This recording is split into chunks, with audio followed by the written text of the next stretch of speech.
Paul Gallagher. I'm a planner. I've been a member of the local Sunshine Coast peer group for the last 6-7 years. Been very much in a supporting role to the convener. Get involved in organising functions or CPD sessions. I've always been a planner, really from my last years in high school.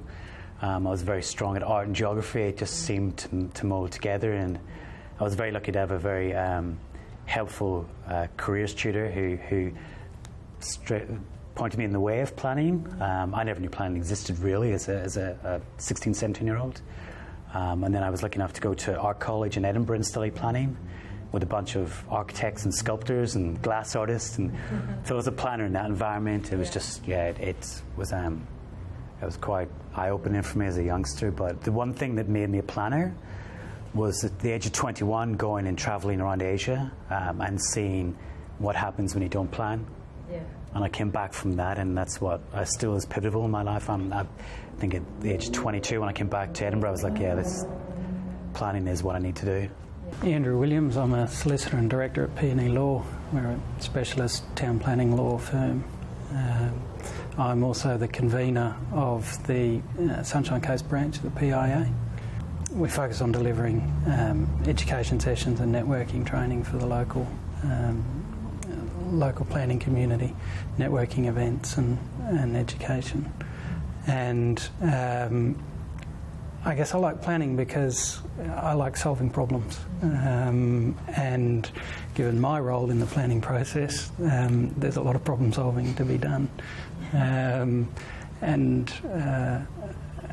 I think we add value in that. We've been doing monthly evening seminars now with PIA for a couple of years, and they're all live streamed. Yeah. So PIA has been sort of ahead of the curve on that one anyway, and it's been good for us. The big thing for us on the Sunshine Coast, being so close to Brisbane, it's difficult to get speakers to come up from Brisbane, and it's difficult for us to travel down there for a 1-hour seminar. It's taken us 3 hours. Midweek it's 3 hours, so we've been doing live streams for some time now, and we've actually moved some of those streams recorded so we can do them during the day, so that it can actually attract more professionals. The lunchtime, bring your lunch session as well. So it's been good, and as well as the seminars very much focused on getting guest speakers in, so we touch on a wide range of subjects from biodiversity through to placemaking, drafting policy, everything interpretation, legislation, so really wide suite of themes, I suppose, that we cover. We do the Planet PIA questions, which is more of your hands-on workshops you go to. So I think that was once a month. 10 a year. Yeah. 10 Planet sessions a year. Yeah. The opportunity to be challenged in our thinking. Like I said, I've been out of uni for a very long time. We sit in offices every day, and it's the people we interact with on a daily basis or in meetings. We don't really get that chance to stop and think. And for me, it's some of the themes that are going to come out through the design series, and already have through the design flicks. I think the design series is important in bringing the different aspects together and having that communication across those different silos, so that everyone's pulling in the one direction. Yeah. We realise there's a common goal here, and that quite often in our roles we're fighting for our side. But there is actually a greater common goal here in terms of sustainability and climate change and deforestation, bushfire, all of those big themes. So I think at a local level, to consider it, design flicks, design series. It's a good example of when we come together and we network outside of our day-to-day roles, and we chat to each other, and we realise we're just normal people, and we're just doing our job, and we actually have common interests and common goals, and we're all keen to see the design supported on the coast and taken forward, because it's there. It's just that we don't always see it. I found for Sunshine Coast PIA as a local branch, some of the best get-togethers we've had or events have been those where we've collaborated with the other groups. So we had done our Christmas parties and there's a couple of little events together with the landscape guys and the Architecture Institute, and that just, for me, that was like, well, we actually are better together rather than trying to do this on our own. So, and just improving people's understanding of design as well. You can get bogged down in what you're doing, as a planner, and policies and procedures and processes. Sometimes that blurs what you're trying to achieve and the bigger outcome. And and then good design is very important. And whether it be a city centre or a residential neighbourhood or a park for kids, it's important that it's got good design embedded in it. So. The conference theme was the challenges of change. So when we were sitting down to map out the conference theme, at that point in time we had all the bushfires right up and down the east coast of Australia. This was back in sort of October, November last year.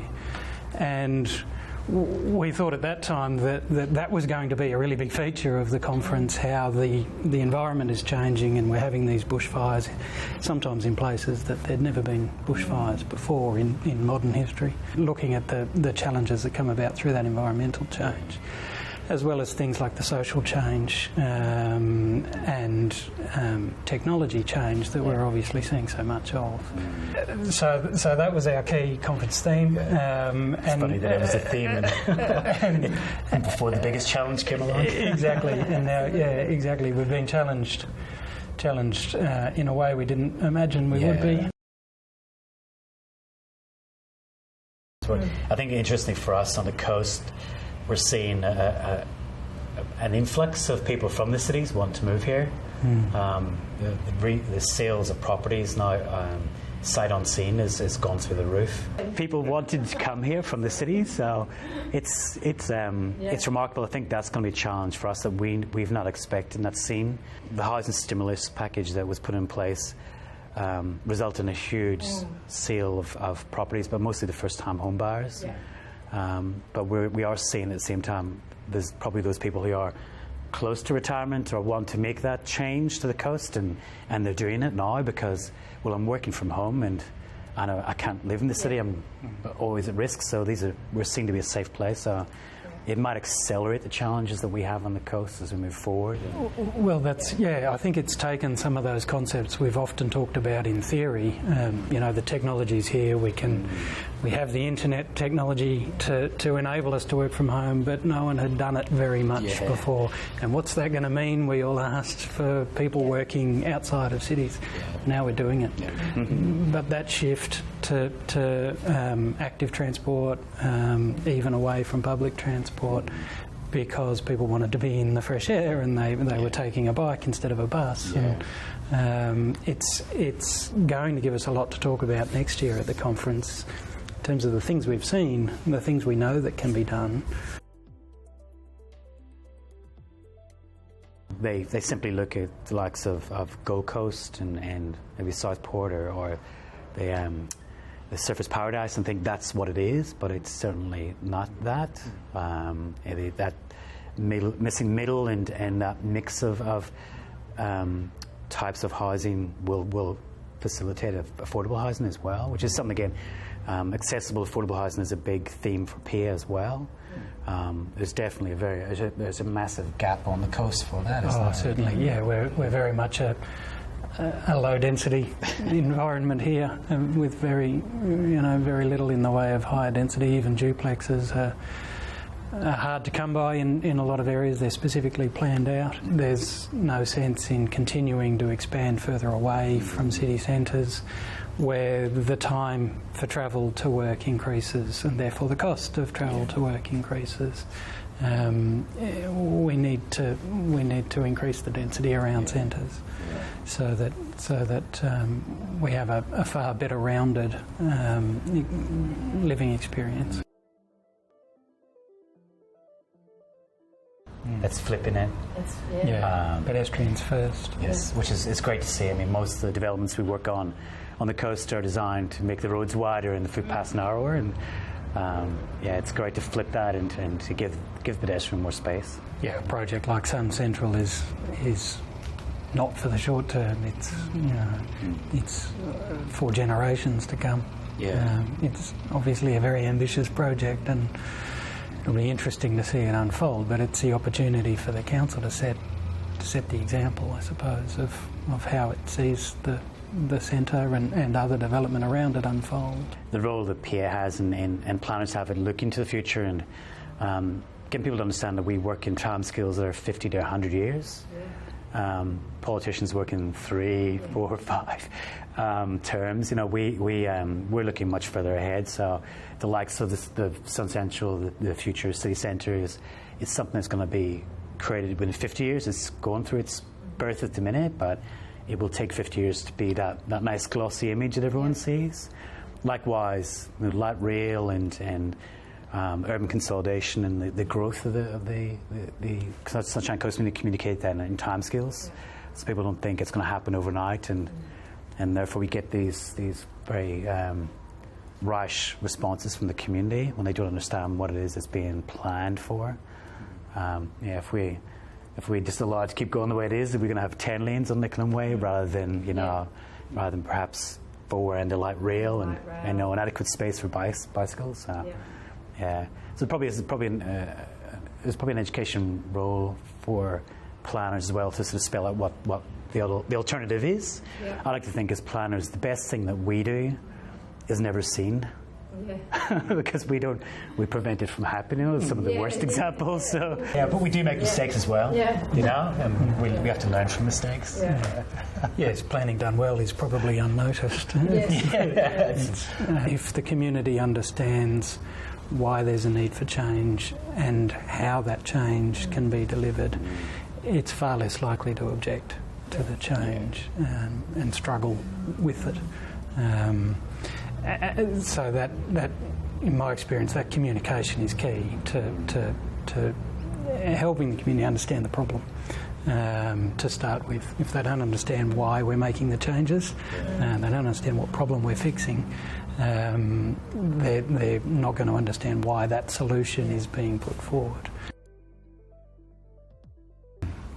Yeah, and when we're all working to a planning scheme or some other set of guidelines that perhaps a landscape architect is adhering to, but it is heavily influenced by the town planners, and the architect's trying to achieve his outcome in that aspect as well, and they don't necessarily meet, and the objectives don't always align, or at least the objective does, but there's been something interspersed that stifles delivery of the objective because the person who came up with the idea didn't follow it through to the rest of the process. And I find there's a breakdown in communication because of the different languages used across disciplines.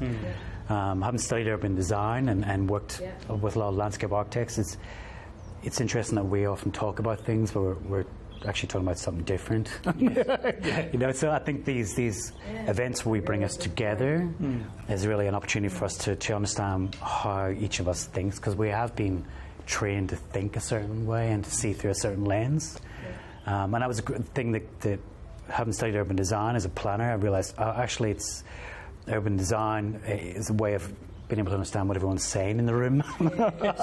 But then more so than necessarily being a designer, you're just about, oh, right, that's what they mean, and I can sort of bring this together. They've got a really good mentoring program, so I've been a mentor now for 3 years, helping young or student planners. And that's been as good for me as a planner who's been practicing now for close to 20 years, because you can get in a way with your job. You forget certain things, and it's really refreshing to mentor a young planner who's just finishing up at uni, and they're giving me some of their learnings from uni, and it's I wouldn't say it's naive. It's just this nice way that they communicate things, because they haven't been beaten down by the day-to-day, So I learn off them, and then they ask me questions, and they learn off me, and try to guide them in terms of how to approach going to get a job, etc. And that's I think that's a very important program that PIA provides, and it's very important and very important as you get older to be able to pass that on, but also you can't forget you need to be mentored as well. There's a sort of a strange mentoring that these students are doing to me, but then I reach out as well to be mentored. Obviously, as a lawyer coming at town planning, I come at it from a particular angle, looking at the law and then how that shapes the policy and how the policy then shapes the applications that we deal with in appeals and advice work and reflecting on those things with a mentee and having those, as you say, not naive but fresh perspectives cast on the work we routinely do has been a great advantage. Sort of as a local branch, I think really our two key objectives are the education and the networking, and often they go on together. And we have been focused on the state conference on the Sunshine Coast this year, but we'll be putting in place a series of events to try and bring that collaboration together a bit more, and to give opportunities for local planners to come together and learn.